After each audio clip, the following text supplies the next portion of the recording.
함께 따라서 하시겠습니다. 하나님의 나라가 우선입니다.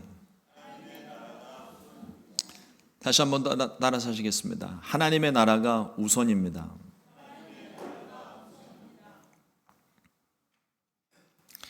오늘 함께 봉독한 누가복음 11장 14절로 20절의 말씀을 가지고 하나님의 나라가 우선입니다 라는 제목으로 함께 말씀의 은혜를 나누겠습니다.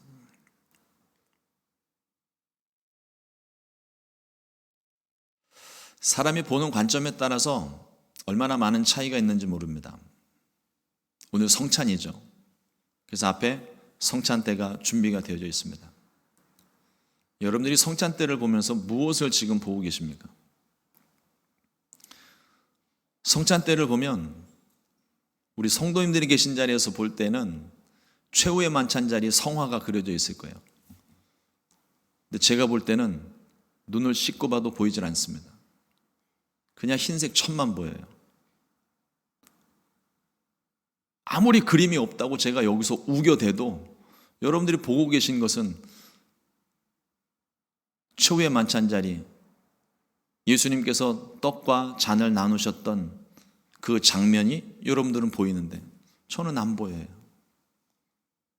누가 옳은 걸까요? 요즘 우리가 겪고 있는 문제들이 이렇게 눈에 보이는 것처럼 분명한 사물이면 좋겠는데, 그러면 이쪽은 이렇고 저쪽은 저렇다고 보여줄 수 있겠는데, 우리가 경험하는 많은 문제들이 눈으로 볼 수 없는 것들이 많습니다. 그래서 그런지 서로 다른 의견들을 좀처럼 좁히지를 못합니다. 정치 문제, 경제 문제, 사회 문제, 심지어는 교회 안에서도 서로 다른 의견들만 있을 뿐 무엇이 진실인지 분간하기 힘들 지경입니다. 하루속히 모든 일들이 우리가 사는 이 땅 가운데 협의점을 찾고 하나가 될 수 있게 되기를 간절히 기도하고 있습니다. 한 가지 사건을 바라보는 두 가지 이상의 시선이 있습니다. 긍정적으로 평가를 하자면 다양성인데, 부정적인 의미로 말하자면 분열된 모습입니다. 다양한 관점이 잘 조화를 이루고 협의점을 찾게 된다면 이보다 더 좋은 것이 없을 겁니다. 더 나은 결과를 가져오겠죠. 그러나 서로 다른 의견이 팽팽하게 대립을 하게 되면 결국은 끊어지고 나뉠 뿐입니다. 오늘날 우리 사회를 보십시오. 어느 나라고 할 것 없이 양극으로만 갑니다. 그래도 옛날 사극이나 또 우리 한국의 어떤 역사들 속에 보면은 멋진 장면들이 종종 있어요. 미국도 마찬가지고 한 20년 전, 30년 전만 하더라도 서로 분열되고 대립된 모습을 가지고 있다가도 아주 극적으로 타결을 하면서 멋진 결과들을 나타내는 모습들을 참 많이 보면서 배우곤 했는데, 요즘 일어나는 사건들, 뉴스들 보고 있으면 제 마음이 다 찢어지는 것 같아요. 그냥 양쪽 끝으로만 가지 중간으로 돌아오는 협의점이 보이질 않습니다. 오늘 말씀에도 보면 우리에게 바알세불 논쟁이라고 불리는 아주 유명한 사건입니다. 예수님께서 벙어리 귀신 들린 사람에게 귀신을 내어 쫓으시고 말하지 못한 사람이 말을 하게 되었습니다. 이건 예수님께는 기적도 아닌 거예요. 너무 당연한 거예요. 예수님 앞에 벙어리 귀신이 떠나가는 것, 이거는 예수님한테는, 우리한테는 기적인데 예수님한테는 기적도 아니에요. 너무 당연한 겁니다. 그런데 사람들에게는 이게 신기한 일로 보이는 거죠. 어떤 사람은 예수님의 모습을 보면서, 그 예수님의 모습을 보면서 다윗의 자손이라고 하나님께 영광을 돌리고 예수님을 찬양했습니다. 그런데 또 어떤 이들은, 오늘 우리가 누가복음의 말씀을 보고 있는데 마태복음의 기록을 보면 바리새인과 서기관들이라고 되어 있습니다.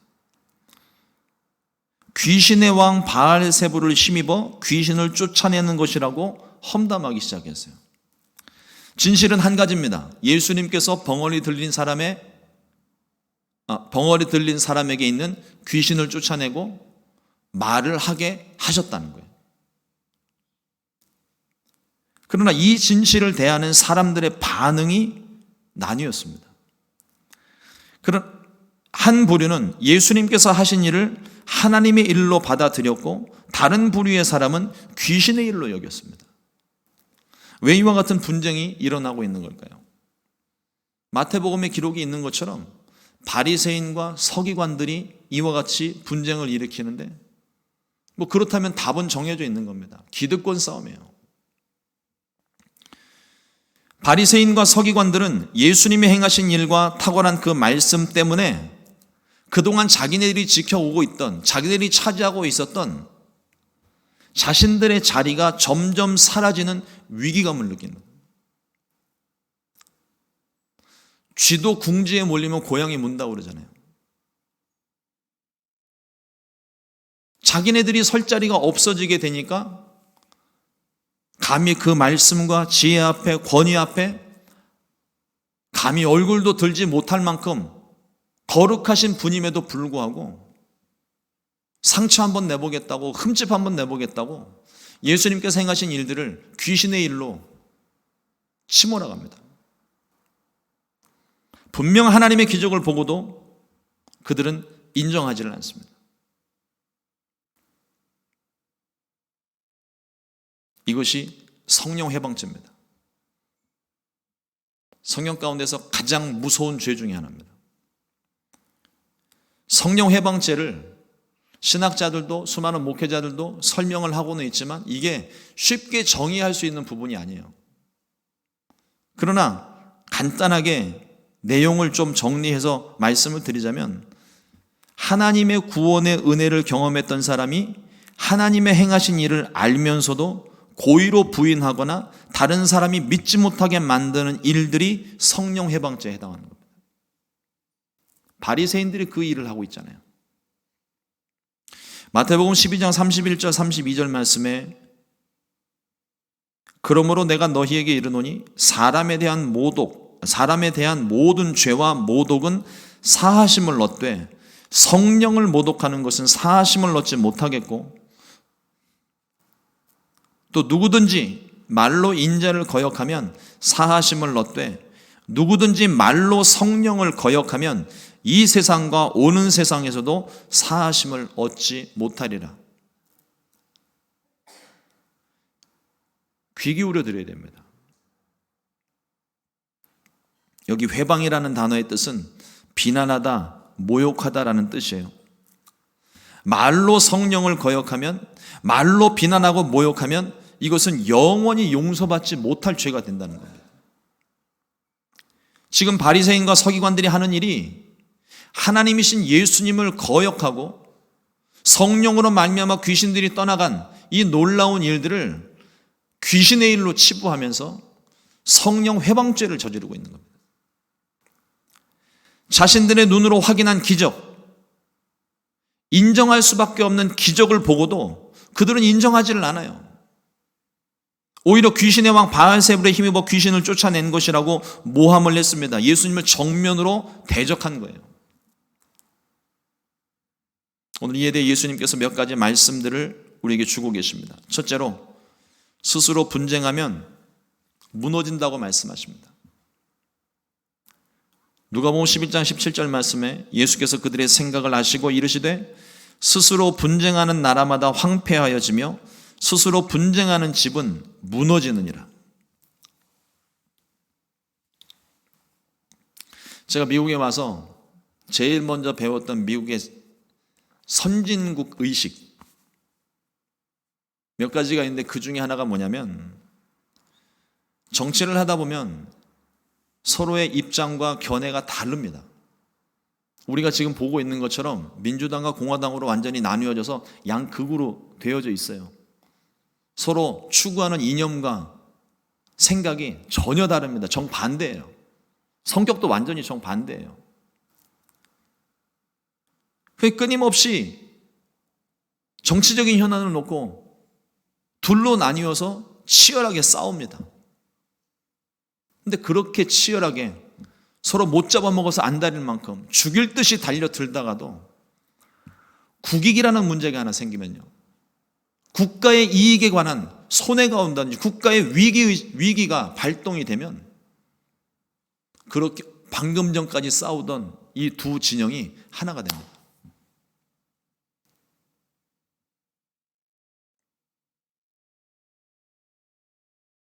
의견이 서로 다를 수 있습니다. 그러나 논쟁 중에도 진짜 중요한 게 무엇인지를 분별하는 거예요. 나라를 잃어버릴 위기가 왔는데 정치적으로 싸우고 경제적 해법이 이게 다 무슨 소용이 있겠습니까?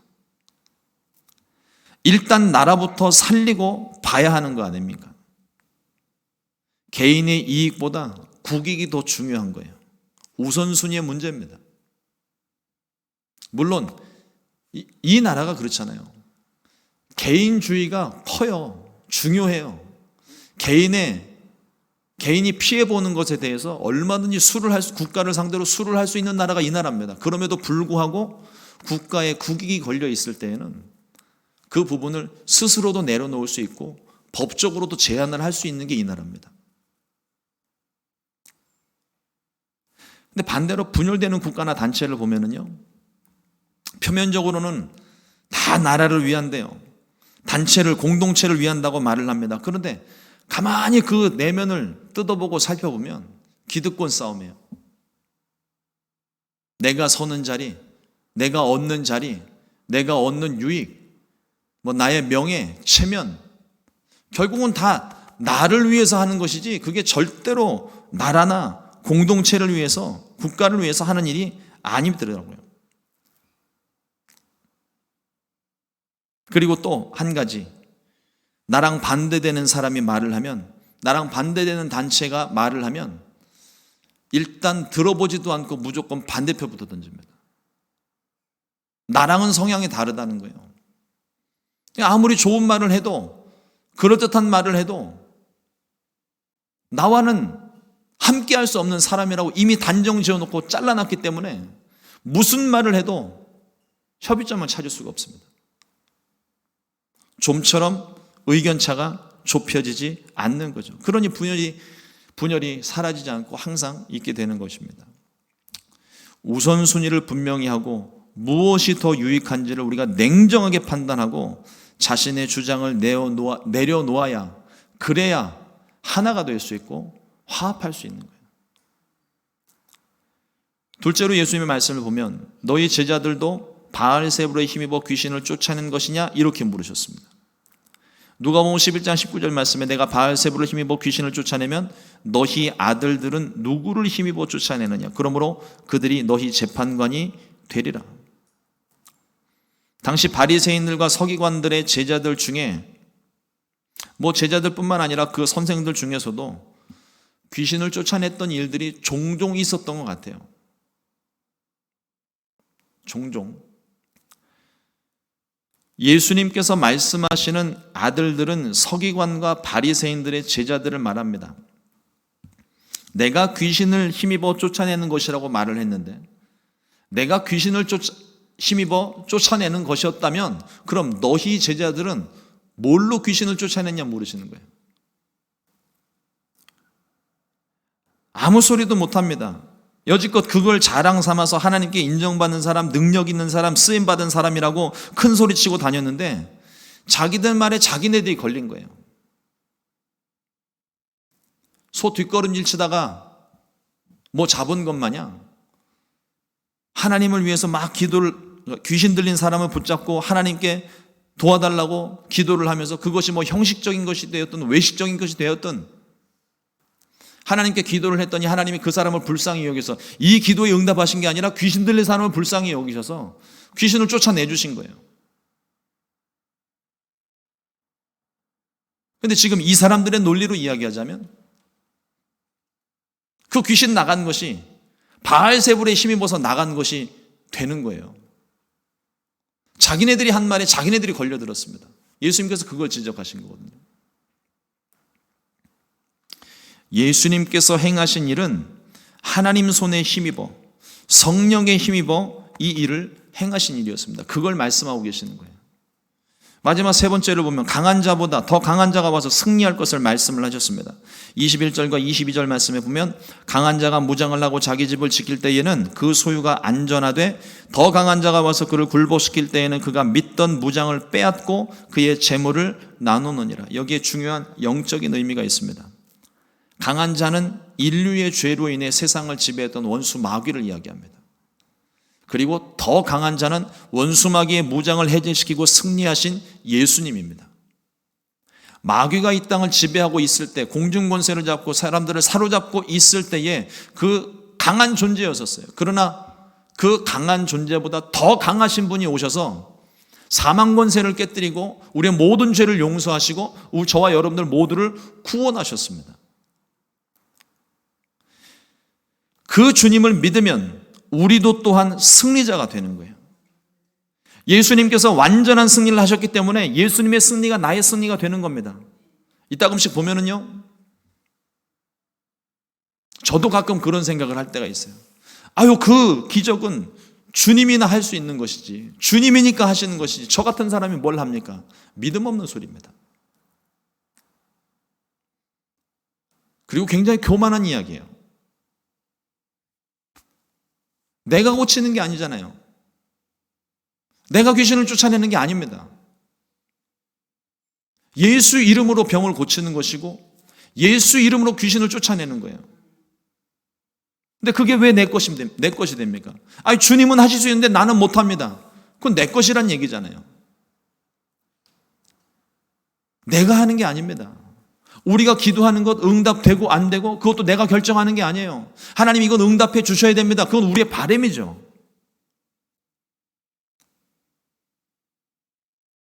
주님의 이름으로 구했다면 결과까지도 주님께 맡기는 거예요. 응답하고 안 하고는 주님이 결정하실 문제고, 귀신이 나가고 안 나고는 주님이 결정하실 문제고, 병이 낫고 안 낫고는 주님이 결정하실 문제입니다. 단지 내가 너무 몸이 아파서, 너무 귀신 때문에 힘들어서, 문제 때문에 어려워서 내가 주의 이름으로 구하라고 하셨기에 내가 주님의 이름으로 구하는 것뿐입니다. 결과는 주님께서 하실 일이에요. 주님은 완전한 승리를 거두셨습니다. 그리고 그 주님이 나의 주님이 되셨어요. 내가 행하는 것이 아니라 내 안에 계신 주님께서 행하시는 일입니다. 우리가 함부로 된다 안 된다를 말할 수 없어요.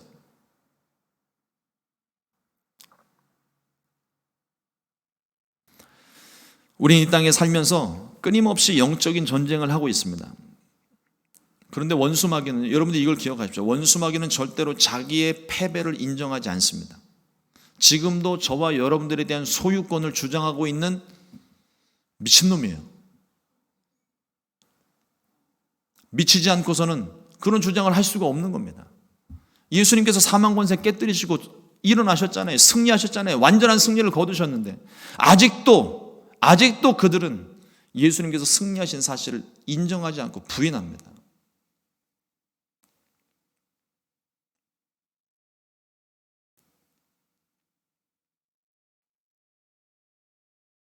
조심스럽지만 말씀드리는 게,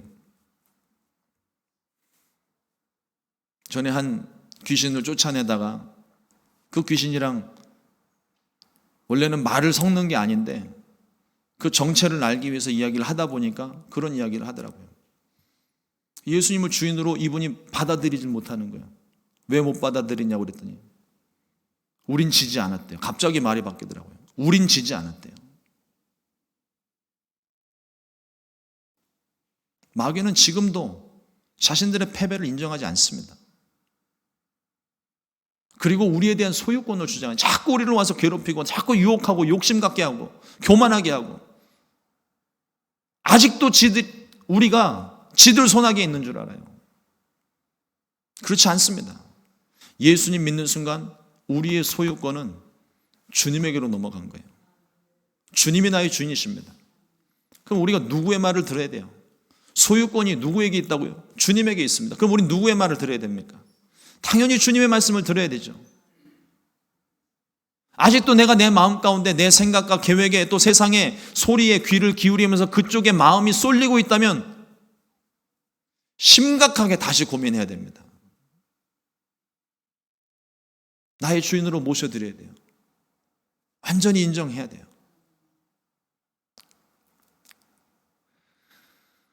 삶과 죽음을 결정하는 이 전쟁을 하면서 이 안에서 내부적으로 분열되고 갈등하고 있다면 그 싸움은 이미 진 겁니다. 원수 마귀에게 패배할 수밖에 없습니다. 물론 예수님께서 완전한 승리를 가셨기 때문에 이건 일시적인 패배예요. 그 순간에 대한 패배입니다. 다시 내가 예수님을 모셔드리고 완전한 승리를 나의 승리로 삼게 되면 그 승리가 곧 나의 승리가 또 되는 거예요. 다시금 승리의 주님을 붙잡고 악한 원수 마귀를 대적하여 승리하는 저와 여러분 되기를 주님의 이름으로 축원합니다. 네 번째로 하나님의 나라가 이미 임했다고 말씀하셨습니다. 누가복음 11장 20절 말씀에 그러나 내가 만일 하나님의 손을 힘입어 귀신을 쫓아낸다면 하나님의 나라가 이미 너희에게 임하였느니라. 오늘 말씀의 핵심입니다. 이 본문에 대해서 주석서들과 신학책들을 아무리 찾아봐도요, 제목이 똑같아요. 바알세불 논쟁이래요. 아주 틀린 말은 아닙니다. 그런데 오늘의 주제는 바알세불이 아니라 하나님의 나라입니다. 귀신이 떠나간 것이 왜 떠나갔냐를 놓고 지금 분쟁이 일어난 거예요. 바리새인과 서기관들은 바알세불에 힘입어서 귀신을 쫓아냈다고 말을 했습니다. 그러나 쫓아내신 예수님께서는 성령에 힘입어 귀신을 쫓아낸 것이라고 말씀하셨어요. 그리고 그 결과 하나님의 나라가 임했다는 겁니다. 그래도 눈앞에 보이는 거예요. 말 못하던 사람이 말을 하기 시작하고 귀신이 떠나갔습니다. 거부할 수 없는 증거가 있어요. 눈에 분명한 보이는 증거가 있습니다. 부인치 못하는 거예요. 그 모습이 무엇이냐면 하나님 나라가 임했다는 겁니다. 마귀의 소유, 귀신들의 소유였던 그 사람의 인생이 변화되어져서 예수님이 주인 되시고 하나님의 통치를 받게 되는 사람이 변화되니까 말도 하게 되고 기적이 일어나는 거예요.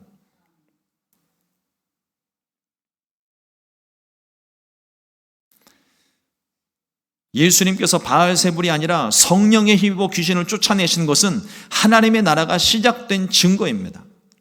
하나님의 나라는 하나님의 통치가 있는 곳이에요. 어느 곳이나 하나님이 다스리시지만 사단의 지배 아래 있던 세상에서 귀신들이 떠나가고 하나님의 통치가 시작되는 겁니다. 이미 예수님께서 승리하셨기 때문에 그 하나님의 통치로 인하여 귀신들은 떠나가고 점점 더 하나님의 나라가 확장되어져 가는 거예요.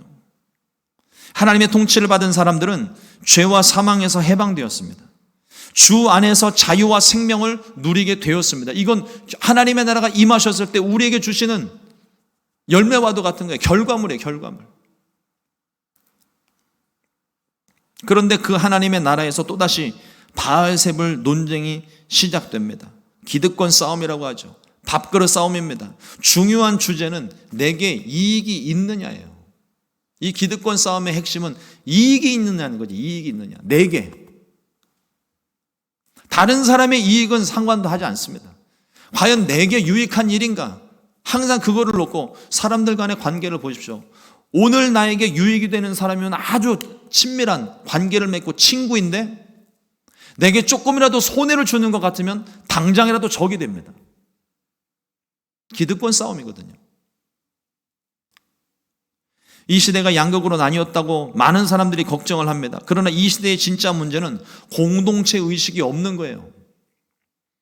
나의 이익과 관련된 이익 집단만 존재할 뿐입니다. 어제까지만 해도 같은 이익을 위해서 싸우다가 손해를 보는 것 같으면, 나보다 다른 사람이 더 많은 이익을 받는 것 같으면 금방이라도 돌아서고 적이 되는 오늘의 현실입니다. 우리가 겪고 있는 모든 문제는 우리의 시선으로 볼 것이 아니라 하나님의 시선으로 봐야 됩니다. 처음에 말씀드린 것처럼 여러분들이 보는 시각에서는 최후의 만찬 자리가 있는 성화가 보이시지만 저는 아무것도 보이지 않아요. 그저 성찬 때만 보이는 겁니다. 내가 지금 손해를 보는 것처럼 보여도 그것을 내 손해를 통하여, 나의 고난을 통하여 하나님의 영광이 나타나는 것이라면 기꺼이 손해 볼 수 있어야 됩니다. 기꺼이 고난을 감당할 수 있어야 돼요. 지금은 손해인 것 같지만 그것이 하나님께 유익이요, 최종적으로는 그것이 나에게 유익이 되기 때문입니다. 그게 하나님의 나라예요. 이 법이 적용되는 게 하나님의 나라입니다. 지금 당장은 하나님의 나라가 조금 연약해 보이는 것 같고 교회가 힘을 잃어버리는 것 같지만 우린 결과를 알잖아요. 결국 하나님께서 이 세상을 다시 한번 통치하시고 완전한 승리를 이루실 것입니다. 주님의 놀라운 통치가 이루어지게 될 거예요. 세상 모든 나라들이 그 앞에 머리를 숙이게 될 것이고 완전한 하나님의 승리가 나타나게 될 것입니다. 우린 결과를 알아요. 그러니 지금 내가 경험하고 있는 이 손해와 고통과 어려움들, 결과를 알기 때문에 고난이 되지 않고 어렵지 않은 겁니다. 두렵지 않은 거예요. 이미 결과를 가지고 있으니까요. 스포라고 이야기를 하죠. 한참 영화를 재밌게 보고 있는데 먼저 본 사람이 뒤에 결말을 훅 얘기를 하면 드라마나 영화나 김 빠지는 거예요. 막 초긴장 상태에서 저 범인이 누구일까? 결과는 어떻게 날까? 막 긴장하고 보이는데 누가 와가지고 결과를 툭 얘기를 했고 하면 내가 지금 이걸 왜 봐야 되지 하는 생각이 드는 거죠. 결과를 알았으니까 더 이상 긴장도 없는 거죠. 우리 삶의 문제, 고난과 어려움, 내가 끝을 알지 못하니까 결과가 어떻게 나타날지 모르니까 그래서 두려운 거 아닙니까? 그래서 걱정하고 있는 거 아니에요? 그런데 결과를 알아요. 우리는 결국 승리할 것이고 결국 하나님께서 모든 것을 다스리시고 합력하여 선을 이루실 것을 우리가 압니다. 그러면 그 고난의 김이 빠지는 거예요. 문제가 안 되죠. 결과가 정해져 있는데.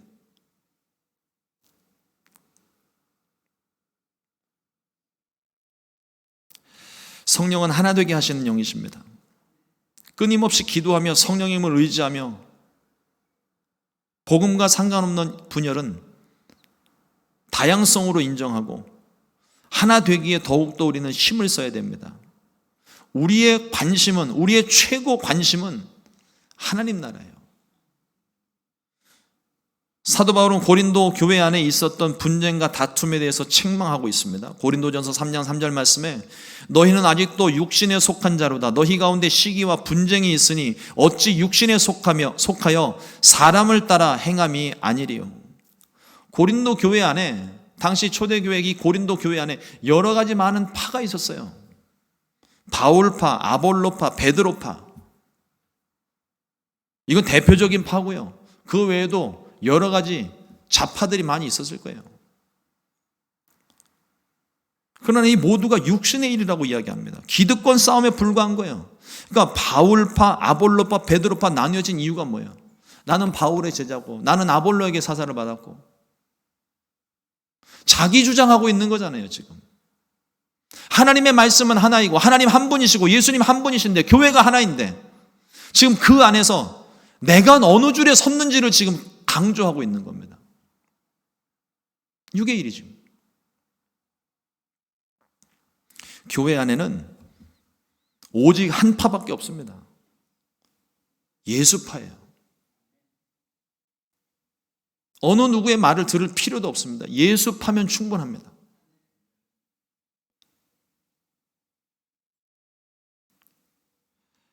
서로 다른 주장을 할지라도 오직 주님 뜻에 순종하고 따르는 것이 가장 중요하고 우선되어야 됩니다. 그래야 하나님의 나라가 이루어질 수 있어요. 그러나 교회 안에서 죄는 분명하게 바로 잡아야 됩니다. 사랑은 허다한 죄를 덮기도 하지만 건강한 교회로 세우기 위해서 악은 어떠한 모양이라도 우리는 버려야 됩니다. 우리 안에 여러 가지 소리가 있지만 다양한 의견들이 있을 수 있지만 그것은 오직 하나님 나라의 유익이 되어야 됩니다. 내 것만을 주장하지 말고 상대를 통해 내게 주시는 하나님의 음성이 무엇인지를 분별해야 할 줄로 믿습니다. 그래야 하나님 나라가 건강하게 설 수 있어요. 이러므로 오직 하나님의 나라가 내 안에, 우리 안에, 지역과 국가와 민족, 온 세계 위에 임하도록 우리 육신의 생각, 육신의 일들을 버리고 주님의 뜻에 따를 수 있게 되기를 주님의 이름으로 축원합니다. 기도하겠습니다. 하나님 감사합니다.